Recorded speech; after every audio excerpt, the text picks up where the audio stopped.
This is part 6, PGE2, the obvious clue.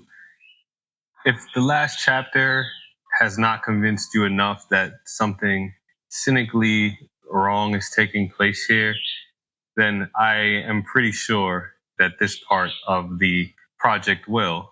You see, estrogen is a hormone that has a precursor, prostaglandin E2.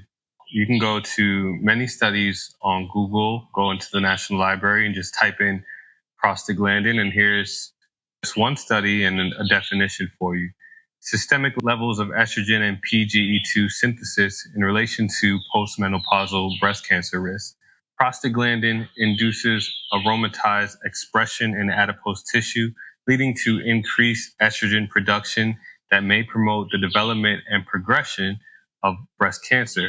Again, you could type in prostaglandin aromatase in Google, and you will see prostaglandin E2 stimulates aromatase expression, a key enzyme in estrogen biosynthesis. So the act of aromatase being able to convert other cells into estrogen, prostaglandin E2 is a central substance that is involved in that biological activity. Now we can type in prostaglandin in Google and it'll say prostaglandins are hormone-like compounds derived from fatty acids that play a crucial role in various physiological processes.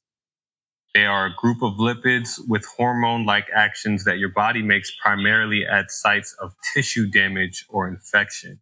So this is where things are going to get very interesting. And that is because in 2002, there were scientists in Tokyo who showed that the Malassezia yeast can actually produce prostaglandin E2. They did a study with Malassezia, Candida, and a few other different microbial entities. And they showed that Malassezia furfur produced about half as much prostaglandin E2 as its relative Candida albicans in patients with dermatitis and psoriasis. This essentially means that Tinea Versicolor and other conditions where the Malassezia are abundant are actually contributing to the production of estrogen by being able to degrade fats and produce prostaglandin. So when you now consider this entire framework, it's very much easy to understand now. Estrogen seeping out of the blood into tissues starts to accumulate. The estrogen is actively converting other cells into its cells via aromatase. And you also have the Malassezia yeast, which are inducing inflammation and producing PGE2, prostaglandin E2, which is also contributing to more estrogen. And this is how it becomes chronic. And the problem with this is that there's no one in this entire space talking about this. There's no dermatologist talking about this.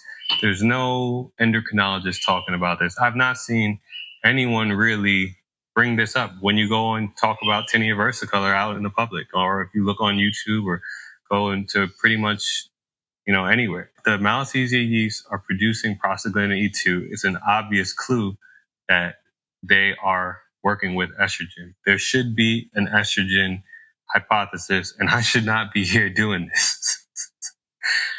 But here we are.